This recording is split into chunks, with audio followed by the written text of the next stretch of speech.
Hello everyone, I'm John and ngayon i-guide ko kayo kung paano nyo i-fill out yung uh, affiliates agreement form, no? So no agreements form, no sahod, no? So tara. So ilalagay ko na lang yung link sa description ng video na to. I-click nyo na lang and dito kayo mapupunta once na-click nyo na. So ayan, before you proceed, please read the following notes on this affiliate requirement. Number one, affiliate agreement form is just a mere confirmation of the terms and conditions. This is not new slash separate agreement. No. So number two, no additional obligations from both Lazada and affiliate on this agreement form. No. So number three, signed agreement form will be required from all affiliate partners, local or overseas. So kailangan talaga na mapirmahan nyo guys yung form. And huwag kayong mag-alala kasi tuturuan ko kayo kung paano yun. So partner type, ayan. Kung local ka, choose lang local. Ayan, kung foreign, uh, choose foreign.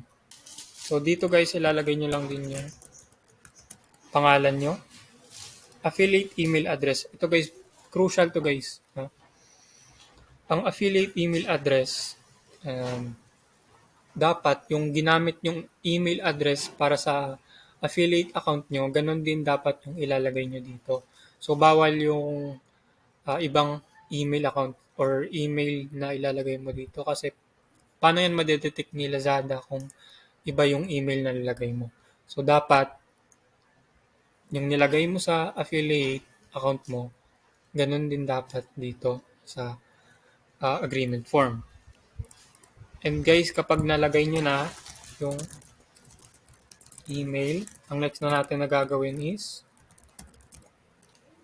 ida-download yung file.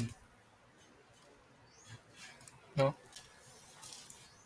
So napakadali lang to guys. So ito yung agreement form, no? Pindutin niyo lang to guys yung download. Hintayin niyo lang na matapos yung download and i-open niyo na. Ayan.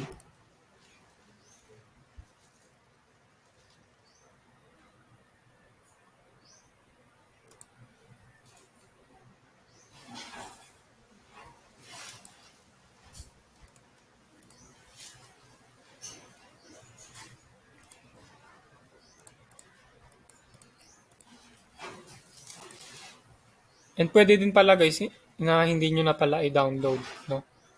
Pwede na kayo na pumunta dito sa Lumin PDF. Pindutin niyo to. Ayan. Kasi dito pwede niyo ma-edit yung form and ma-fill out yung mga details. So, ayan.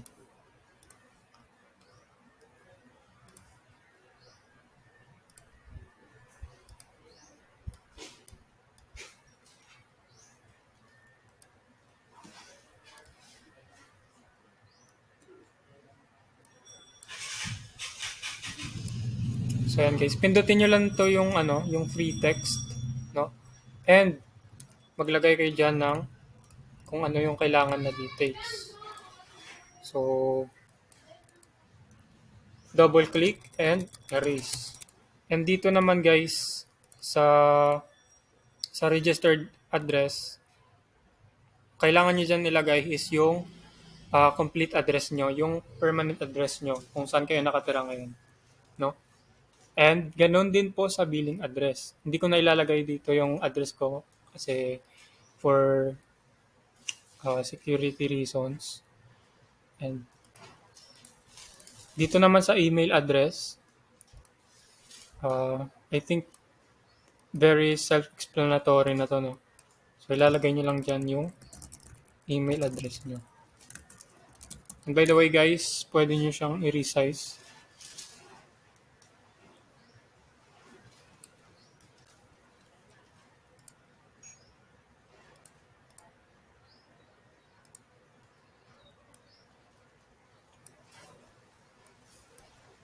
Yan. And dito naman yung phone mo. Hindi ko nalalagay yung phone number. So, ito guys, importante din to yung date. So, make sure na i-fill out nyo yan. So, ayan, tapos na. Pagkatapos niyan, 'pag na-fill out niyo na 'to lahat, dito na tayo sa affiliate, 'no, signed by.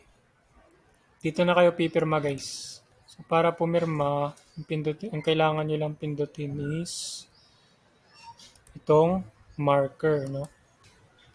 Wait lang.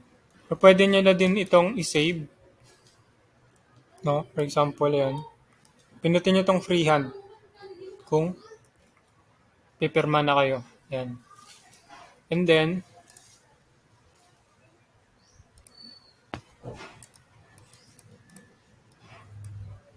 importante din 'to, guys, na ma-fill out niyo.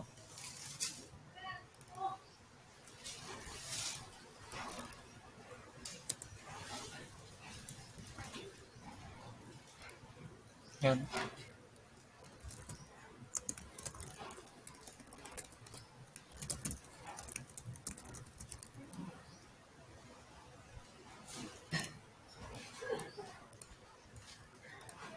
Dito naman is affiliate lang. So, pagkatapos niyan, download nyo lang. Itong download, pindutin nyo. And then, pagtapos na kayo mag-fill out ng agreement form, pindutin i-upload nyo dyan. Yan.